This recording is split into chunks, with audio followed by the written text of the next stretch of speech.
Alrighty. I guess we should get started. It's 5 after.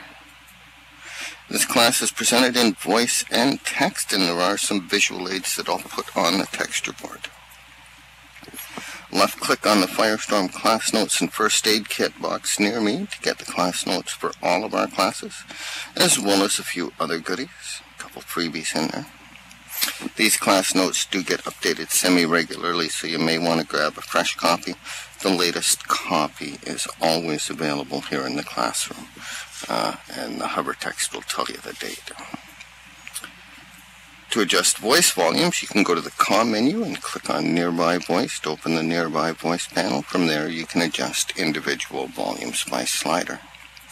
If you have any questions about the topic we're on, please put them in Nearby Chat. Text is best during the class, and one of us will answer as soon as we can. If you have off-topic questions, please wait until after the class. We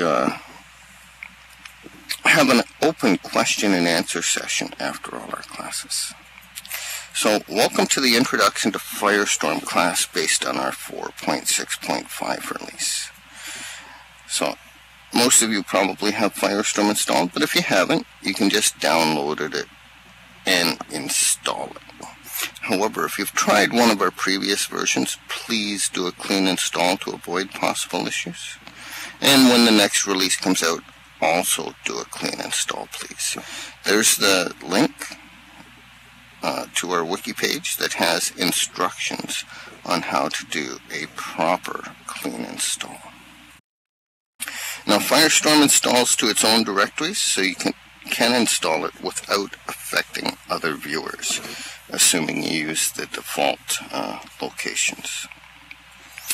This class is meant to help you become familiar with the Firestorm layout. We're going to cover the top bar, toolbars, chiclets, and we're going to talk about using our wiki.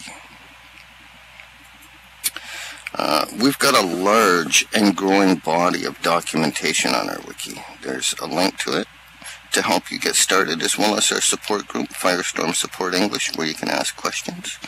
We do have 9 other language groups if English is not your first language. You can find links to them on the wiki too.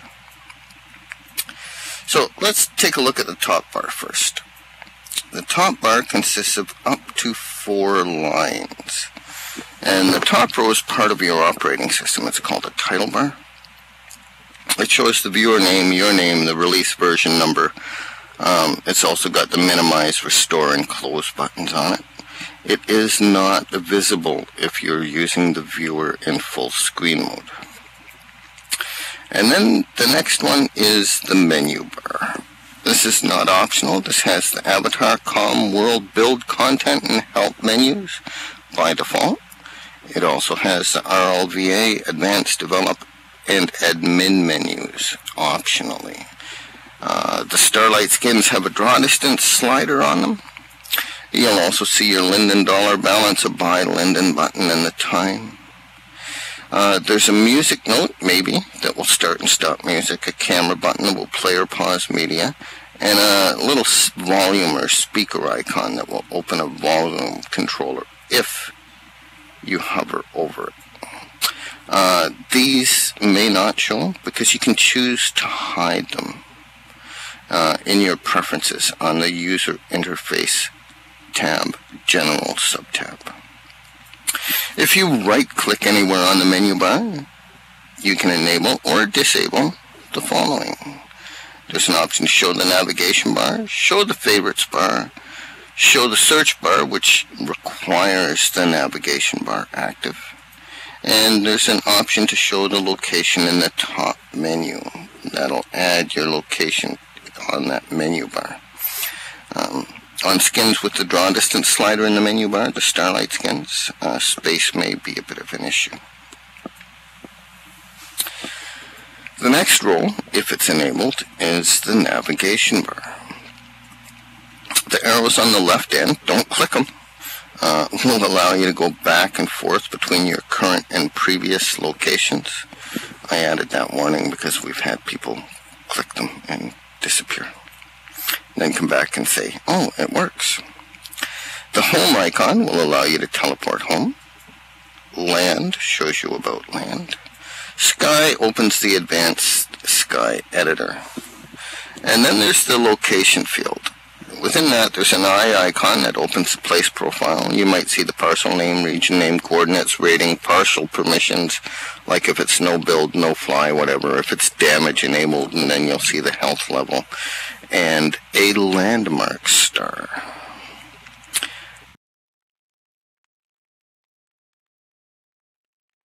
Location history. Optionally, the search bar will be at the far right if you have it enabled. And right-clicking in the location field opens a pop-up menu that displays the following options. There's show coordinates, parcel properties, and add to landmarks. With those three, you can enable or disable those icons, that information within the location field. And then there's the cut, copy, paste, delete, and select all options. These are for dealing with text that you type into the location bar. The next row, if you have it enabled, is the favorites bar. This allows quick access to landmarks that you define as favorites.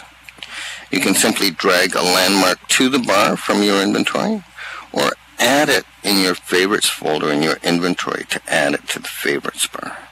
Gives you quick and easy access, and there's also an option in preferences privacy that allows you to show these on the login screen, allowing you to log in directly to any place that you have assigned as a favorite. One of our cooler features, I think. Now, we're going to cover one of the menus while we're here.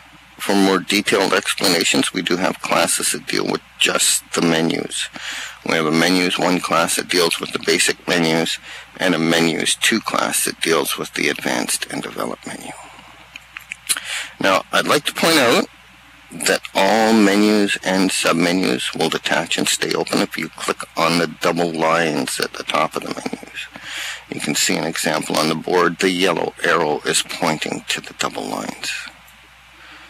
So, click on the Help menu to open it. Then click on the double lines you see at the top of that drop-down menu, and voila, it's detached, and it will not open as soon as you click on an option. This makes it much simpler to remember and uncheck anything you happen to click on, either by mistake, yeah, guilty as charged, or if you've been in there clicking on things just to see what they do. And if you'd like to do that, please take our Menus 2 class. We'll tell you which ones to avoid, put it that way. So in the Help menu, we have Enable Viewer UI Hints. This enables the new user hints that are visible in the user interface. There's the Firestorm Wiki, or F1 for the shortcut. Our wiki has documentation on pretty much everything in the viewer, all the preferences, menus, features. Plus it has some informative pages. We've got some good ones about lag and cache, and there's one on basic troubleshooting, which tells, it's the basis for our basic troubleshooting class, which is where we teach you some of the tools available to figure out where your problems may be originating from. Troubleshooting, this prompts you to open our troubleshooting page on the wiki, where you can find suggestions for problems you may be experiencing. Any relatively common and a lot of not very common issues are up on our troubleshooting page. Everything from blurry textures to can't connect to voice to whatever you can think of. Then there's Join Firestorm Support Group. This opens a help browser where you can choose what language group to join out of our 10. Check Grid Status prompts you to open the Grid Status webpage. Report Abuse opens the Abuse Report window, allowing you to file an AR on a griefer. Please be reasonable with this. He insulted my girlfriend is not a good reason to AR somebody. Report Bug. This actually takes you straight to our Jira now to create an issue page where you can File a JIRA for a bug report, feature request, improvement request, or a support request even. Bumps, pushes, and hits opens a window where you can see who or what has hit you. This is non-functional, on-damage-enabled land. There's Enable SysInfo button. This enables a button in your IM window that lets you send your SysInfo to anyone. That's actually a holdover from before we had our support tools built in. And then there's About Firestorm. This opens the About Firestorm window. No big surprise there. This shows your SysInfo as well as credits and licensing information on separate tabs. Team members, and I will stress only team members, have the ability to ping your viewer for this SysInfo in an IM. Only a team member that your viewer recognizes can trigger this request. So it's not going to work if you're not on Firestorm. And it can fail if you fail to read a small file from our server when you first start the viewer that sends you the identities of all people officially on the team.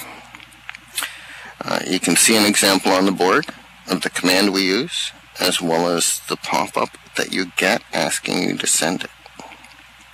So what's the point? The whole point is, if you get that request, folks, please do choose yes, because that information may help us help you solve your problems.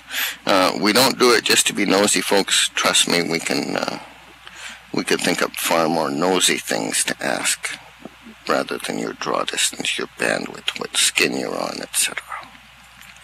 So, any questions about the top bar?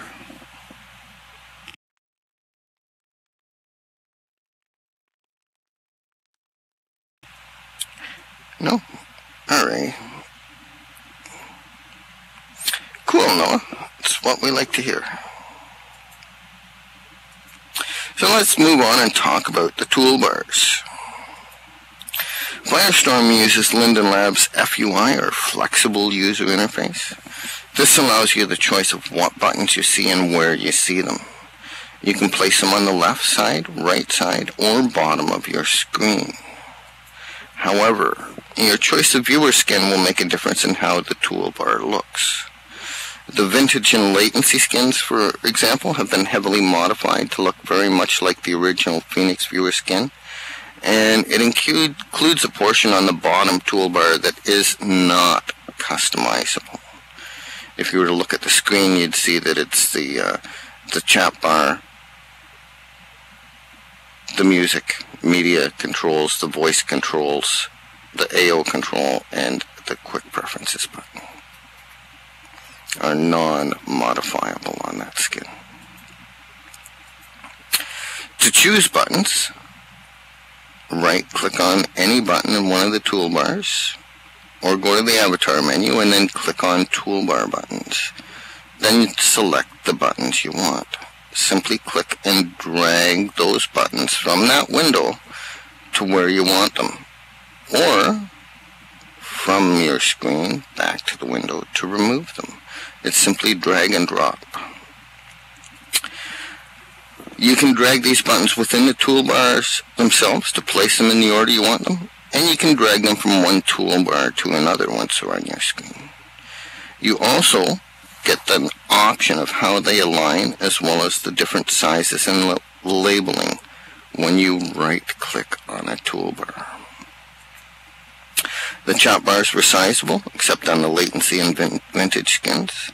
Simply hover your cursor at the right end of the chat bar. It'll change to a double-ended arrow, and then left-click and hold, and move it to the left or the right to resize it. It can also be made to auto-hide, saving you space in the bottom bar when not in use. There's more information on that in our Preferences Set 1 class. And yes, that was a blatant attempt to get you out to more classes. Then there's group notices and chiclets. Chiclets are mini icons representing open conversations, and they can show at the top or bottom right depending on your settings. You can also now hide these chiclets other than the main conversations and notification icons. So let's talk about the little conversation icons. not the main one. When a conversation's active, the person or group's icon will show in the chiclet bar, if you've got it showing, of course. And if there are unread messages in that conversation, there'll be a tiny chat bubble on that chiclet. Unless your chiclets are hidden, of course, then you won't see them. Located amongst the conversation icons, when someone or something gives you inventory, a box icon and associated dialogue may appear. These also show up when you interact with a script dialogue. And then there's the main chat bubble, the main conversations icon. This is one of the two that you can't get rid of. If there are any open conversations or box icons displayed, there'll be a chat bubble icon on the right side. This will show the total number of unread messages up to 99. If you got 99 there, you best get reading. If you click on that, a list of all the conversations will display, each showing a total number of unread messages. And there's an envelope or a notifications icon. This appears to the right of the chat icon. It shows the number of unread notifications you have. If you click it, a list of unread notices will display. You can click a notice in the list to see the full notice. You can close them from there. You can open them from there. You can right-click on that envelope and clear them all at once if you like. So let's talk about group notices for a minute. These will show on the top or bottom right, the same as your chiclets. And when a group notice is sent, it will pop up on your screen for a time. Then it will minimize and get counted in the envelope icon. If there's an attachment, you can click on it to save it to your inventory. Now, attachments do go stale according to Linden Lab, and if that does happen, so you can't grab the attachment from the notice, you would need to open the group profile. Please use Control-Shift-G, not through the group notice. Click the Notices tab, locate the notice, select it, and then click the Open Attachments button for that particular notice. And then there's toasts. This is not Here's to the Bride, and it's not something you put peanut butter and jam on. When we say toast here, it refers to any text pop-up that appears and then fades away after a time. All group notices appear in toast form.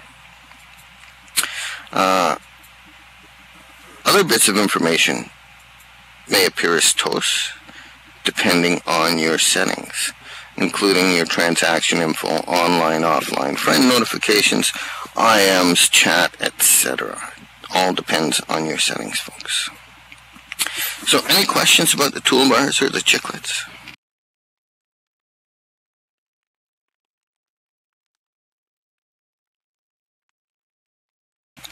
Alrighty, I'll take that as a no. And we'll carry on. In case you missed it, we have a wiki. And our wiki has loads of information about the viewer, including images, and it can help you troubleshoot problems as well. We're going to go over our wiki, give you a rough run through, and give you a few tips that might help. So let's start with in the viewer. You can reach the wiki from the viewer in two ways. The menus. First, as we previously covered, you can go to the Help menu, Firestorm Wiki, and hitting F1 on most keyboards will get you there as well. Some Macs or laptops may need FN, F1. And question marks. This is the second way. In many places in the viewer, you'll see question marks in the upper right-hand corner. Clicking those question marks will open the Help browser with the associated wiki page. So you've got Help built right into the viewer. And then, of course, on the web, you can access our wiki. There's a link to the start page. If you want to follow along by watching it, feel free, or you can just watch the screen. We're going to go over the basic categories of the pages you can get to from there, as well as give you some search tips and a few hints for this doesn't sound good. A few hints for following instructions. Note that any text in a color other than the color of the headers and the main text indicates a link to a different page on our wiki.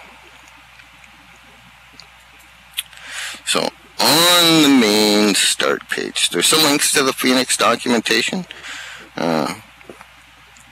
There are some people still using it, so it's still available for them. However, Firestorm is the focus of this page. We're going to cover the basic categories of links, and we're going to give you some highlights. So there's Firestorm documentation there, and some of the Firestorm documentation has been translated into a number of different languages, and links to the language start pages are there. There's a general index. This gives you an alphabetized list of commonly looked for subjects.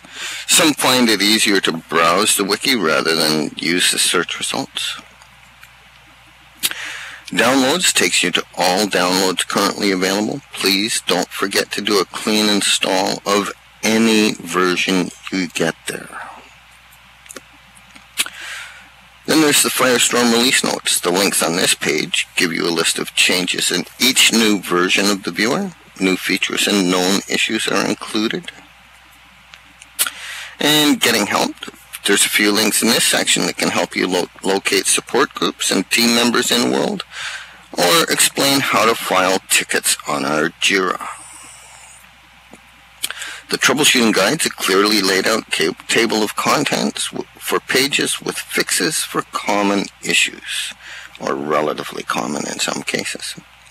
This can be a valuable page to browse through just to see what's listed. You might want to bookmark this. I hope you do. It's a very handy page. And please remember that any text in a different color indicates a link to other pages. Hot LL Jira issues help you find Linden bug reports that affect Firestorm users if they are open to public view. How to file a Jira explains how to file one, or a support request, or a feature request on our issue tracker. And this section also links to our class schedule as well as our office hour info. Then there's the Firestorm user guide. This is where you can find reference pages, many of them illustrated for nearly every piece of the user interface. Many are the pages that will pop up if you use the question marks in the UI itself. The first few links under basic functions give you an overview of the viewer. One of them might look very familiar to people attending this very class. Then there's a list of specific UI components, some of which we cover in other classes, like your inventory and contact sets. Others which we don't yet. Profiles, parcel, and region management, for example. And there are links for both the preferences and the quick preferences, a list of your keyboard shortcuts, and some very important tip pages. One on all the do's and don'ts of cache, and another one on backing up your settings. There's also an explanation of the abuse report floater. The advanced function section includes links to info on some of Firestorm's more sophisticated features. Some of them specific to Firestorm, like the AO and the built-in bridge. Others not specific to Firestorm, like wind light, building, and physics. You can also find a link to lists of debug settings. Sorry, there's not much of a description of them there. And there's a very informative page on lag. This is a good one to go back and read through later. Then there's tutorials and other info. Some of our classes were recorded on video, like this one's being recorded. Most of them were done on an earlier version of the viewer, but most of the information is still applicable. We're going to be getting these up to date, I think. Jessica Lyon has produced videos on customizing the 4.0.1 release, as well as later releases of Firestorm. One focusing on the toolbar buttons, and the other on replicating the old sidebar behavior. And some of our developers have created tutorial videos to help you with specific features or with the viewer on a whole. Currently, you can find 3 videos on the client AO by ZRE. Although they're no longer current, they were done on an older version. There are also a few older tutorial videos created for previous versions of Firestorm. And if you'd like to try your hand at making a new skin theme, there's a written tutorial at the color scheme tutorial. It was written pre-FUI. However, there is a link to a group that helps skin designers, I believe, there. And finally, there are links for developers and links to the viewer's credits licensing, as well as our privacy policy. So, let's talk about searching the wiki. We're going to talk about the search tools in the wiki, but if you've browsed the wiki and have an idea of what's already there, particularly on the main pages, you can more quickly find what you need later. For example, we already went through the start page. You probably already have a better idea of where to find answers to certain questions than you did an hour ago, simply by taking a close look at the links. Try doing the same with the troubleshooting guide. Go down the list, pick an item, have a peek, do the same tomorrow.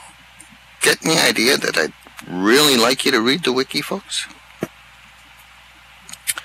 And additionally, those who are more comfortable with an external search may prefer to use Google.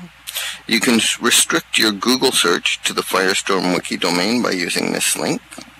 There's the link. Simply follow it with your search term. So, on the wiki, the search bar is in the upper right-hand corner of every page. Think in terms of keywords here: shadows, bridge, AO, etc. And here's some search tips. When you type a word in, stop before you hit the enter key. A floating window may open with a list of pages that contain that exact word in the title. And if you see one that might be useful, you can click on it there. If not, then hit enter and you'll be taken to the search results. At the top will be listed the pages with the words in the title, if there are any. And below that will be pages listed in order of search term frequency. And the top hits will include some text from the page with the search term shown in context. Any page titles with a 2-letter combo at the end, such as NL, DE, or ES, are translated pages in another language, in this case Dutch, German, and Spanish. If you don't understand that language, you can pretty safely ignore those results, I think. Combining search terms within quotation marks will bring up results containing the full phrase. For example, client AO in quotation marks will only bring up pages where those 2 words appear together in that order. Combining search terms without quotation marks will bring up results containing both or all words anywhere on the page. And combining search terms without quotation marks but with the word or will bring up results with either search term. When you find the page you need, please read any information in the large color blocks there are. The important stuff's in those blocks. That's why they're blocked out. And just skim through the section headings to become familiar with what's there first. An example is our downloads page. There are a couple of notes on this page to read before downloading any available version of the viewer. And look for sections specific to your operating system, whether it be Windows, Mac, or Linux. But don't expect there to be sections for them on every page.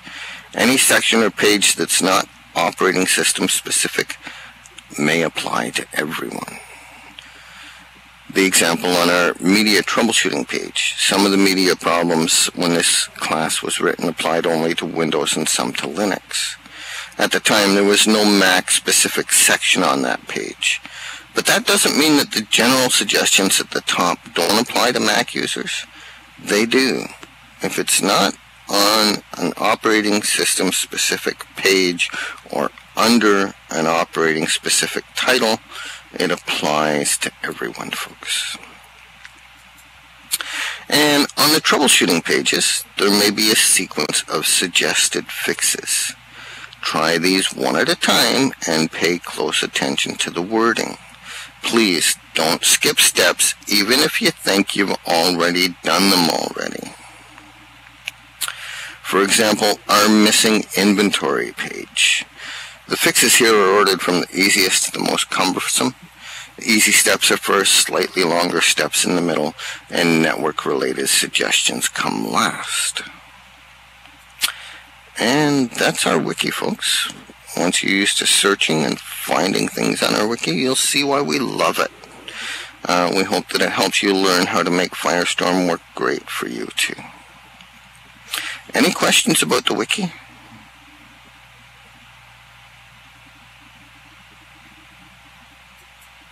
No? Well, in that case, I want to thank you personally for taking the time to come out to this class. It's huge to us on the support team that you're willing to come out and learn, folks. I'd also like to thank you on behalf of the entire Phoenix Firestorm team for using our viewer. You, the viewers' users, are the reason that Firestorm is as popular as it is. So thank you, and I guess it's open Q&A time, folks. You can ask anything you like. And you're quite welcome, folks. It truly is my pleasure doing these.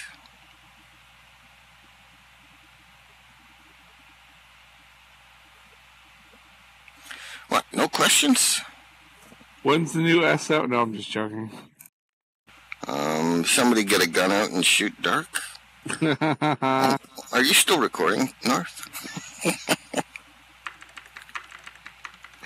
Oops. I don't really shoot students, folks. At least not in the classroom. No, he just puts us in the hole when we're bad.